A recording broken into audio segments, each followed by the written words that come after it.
Hello বন্ধুরা, আজকে বড়দিন, আজকে 25শে ডিসেম্বর। আর আজকে ক্রিসমাস। আমাদের দিকে মনে করি সবাই পিকনিকে চলে গেছে। আর আমরা তো এখন এইদিকে আছি, এইদিকে না পিকনিক না কোনো কিছু, কিচ্ছু হয়নি। আর আমাদের দিকে আমরা থাকলে সবাই, বাড়ির লোক যতগুলো আছে সবাইয়ের সঙ্গে আমি পিকনিকে চলে যেতাম। দূর না হলেও পাশাপাশি যে কোনো জায়গায় আমি ওইখানে খাওয়া দাওয়া করে নিতাম, মানে সবাইয়ের সঙ্গে করতাম। কিন্তু ভাগ্যে খারাপ আমরা এদিকে আছি আর বাড়ির লোক বাড়িতে আছে, তার জন্য তো আর করা যায়নি। তাহলে এইখানেও সেই রকম মানে ছুটি ছাটা কিছুই নেই, সবাই ডিউটি চলে গেছে, ছেলেটাও স্কুলে চলে গেছে। আর এই যে দেখতেই পাচ্ছেন আমার কাজ পুরোটা হয়ে গেছে।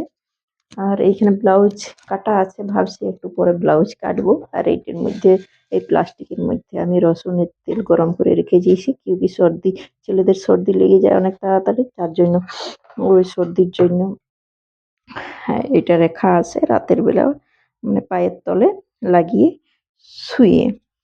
আর এই যে আমার সব কাজ হয়ে গেছে। আর ওইখানে আমার দুটো বাচ্চা আছে, এদিকে অন্ধকার, ওই রুমটা অন্ধকার থাকে। আর এইদিকে রান্না বান্না, এই যে আমাদের দিকে হলে এখন সবাই মানে মাছ মাংস হয়ে থাকে, খিচুড়ি। ভাগ্যে খারাপ কালকের বাসি ভাতে অনেকগুলো আছে, এইটা তো আর ফেলা যাবে না, এইটাই গরম করে আমি খেয়ে নেব। আর আমার সবজিও আছে, এই যে এইখানে আমার সবজি আছে, এইটা হচ্ছে কাঁচকলা আলুর সবজি। আর এইখানেও একটুকু সবজি আছে, এটা বেগুন দিয়ে, মূলো দিয়ে আর আলু দিয়ে ঝাল আছে। আর এইখানে আমার রয়েছে, তোমরা দেখো, এইখানে আলু পরাঠা রয়েছে, এইটা ছেলে খাবে আছে। আর এইগুলো এইটা ছেলে খাবে। আর এইখানে আছে আমার একটু সবজি, তোমার দাদাবার এই যে এইখানে একটু সবজি আছে। আর এইখানেও আছে আমার বাসি রুটি আছে কতগুলো, এইগুলো গরম করে ছেলেকে দিয়ে দেবো, যখন আসে তখন ওকে দিয়ে দেবো গরম করে, একটু ঘি লাগিয়ে ওকে দিয়ে দেবো। এই যে দেখছো আজকে আমার বড়দিনের খাবার দেখিয়ে দিলাম তোমাদের। আজকে দেখি রান্না রাতের বেলা কি হয়। আমি ভাবছি এই যে ময়দা এনেছে, একটা কেক রেসিপি করবো ভাবছি। আর যদিই করিবা তোমাদের অবশ্যই তোমাদেরকে দেখাবো ওইটা। এই যে আমার বড়দিনের। আর দেখো এইদিকে এখনো ভাবছি ভিডিও করব, কিন্তু এখনো সাজুগুজু করিনি এখনো, এখন করবো একটু পরে।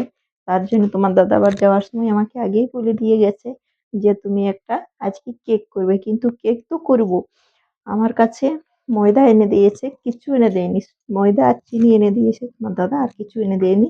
তাহলে ওইটার মধ্যে আমি ভাবছি ডিম যদি নাও দিই ওই কেকের মধ্যে, তাহলে তোমার এই যে তোমার বেকিং পাউডার আর বেকিং সোডা যেটা বলে, ওইটা তো তোমাকে দিতেই হবে ওইটার মধ্যে, নাহলে কেক তোমার ফুলবে নি। তার জন্য তো আমাকে বাইরে যেতে হবে। আর জানো ওই যে ওই পাশেই আমাদের দোকান, এইখানে নিচেও আছে। আর দুধ নেই, এইখানে নিচে আছে, ওইখানে তো যে যায়, কিন্তু অত দূর আমার যেতে কষ্ট লাগছে, এইখান থেকে ওইদিকে ঘুরে ঘুরে যেতে হয়। আর এদিকে কিসের মানে কষ্ট কিসের, এদিকে চারদিকে গায়ে আছে। এই দুদিন আগে আমাদের এই পাশের বিল্ডিং এ একটা মহিলা, যে নার্সে কাজ করে, উনি গিয়েছিল হসপিটালে। আসার টাইমে কি হয়েছে, আমাদের এই রাস্তার এই পাশে ও পাশে সবসময় গায়ে বসে থাকে, কিন্তু উনি হাত হেঁটে হেঁটেই আসছিলেন রাস্তায়, গাইগুলো কি করেছে, ওনাকে মেরে দিয়েছে।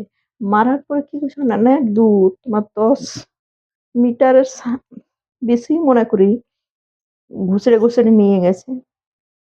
তারপরে রোগ দেখেছে চেঁচামেচি করে, ওদের বিল্ডিং, এই তো আমাদের পাশের বিল্ডিং এ, ও বিল্ডিং এ সবাই নিচে চলে এসছে। আমি তো বুঝতেই পারিনি, আমি ঘরের মধ্যে রিল বানাচ্ছিলাম। কিন্তু তোমার দাদা ভাই আর তোমার ভাইপো যখন চলে এসছে তখন আমাকে বলছে, বলছে এখানে একটা লোককে মেরেছে। আমি বলছি, কে মেরেছে? বলছে গায়ে মেরেছে। বলছে কি করে? বলছে হ্যাঁ অনেক লোকজন আছে, ওই পাশের বিল্ডিং এ সবাই নেমেছে, ওইখানে গল্প করছে।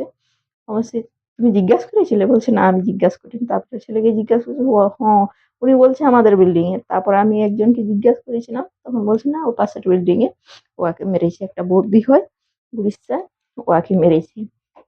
দেখো তাহলে কত রিস্ক, চারদিকে গায়ে থাকে, তো রাস্তা রাস্তা দিয়েই যাবে, তার জন্য আমি আর একা যেতে ভয় করে। আর যাইনি, যাবোই নি এখন। আমি ভাবছি যদি আমি আজকে কেক করবোই, তাহলে তোমার দাদাভাই যখন বিকালে আসবে তখন ওকে বলবো যে তুমি আমার ওই বেকিং পাউডার আর বেকিং সোডাটা নিয়ে আসবে। ও তো কিছুক্ষণের মধ্যে কেকটা হয়ে যাবে। আমি দুধটা নিয়ে আসবো এখান থেকে, ওটা গরম করে রেখে দেবো। আর বিকালে 5:30টার সময়ই চলে আসে, 5টা 6টা, মানে আমার 1:20তেই হয়ে যাবে কেকটা আরামসে। 7টার মধ্যেই আমার কেকটা হয়ে যাবে, তখন তোমাদেরকে দেখাবো। আর তোমরা অবশ্যই আমার চ্যানেলটাকে সাবস্ক্রাইব করে রাখবে। আমি তো নতুন, আর এই যে টাকটুক এইরকম ঘরের মধ্যে ভিডিও করি। আর যদি কোনো দিকে বাইরে যাওয়ার টাইম পাই তখন বাইরে বা ভিডিও করব তোমাদের জন্য। এই যে প্রথম স্টার্টিং করে সে তোমরা আর কমেন্ট করে আমাকে জানাবে।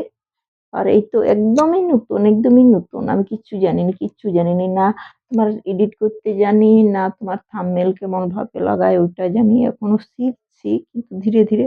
আর আমার ভেরিফিকেশন হয়নি এখনো, মানে এই নম্বরে চেষ্টা করেছিলাম, হয়নি। দেখা যাক পরের মানে 2026-এ যদি হয় ভেরিফিকেশন, তাহলে থাম্বনেল অবশ্যই আমি লাগাবো ওইটার ভিডিওর মধ্যে। ঠিক আছে, তাহলে আমাকে সাপোর্ট করে থাকবে আর কমেন্ট অবশ্যই কমেন্ট করে করবে।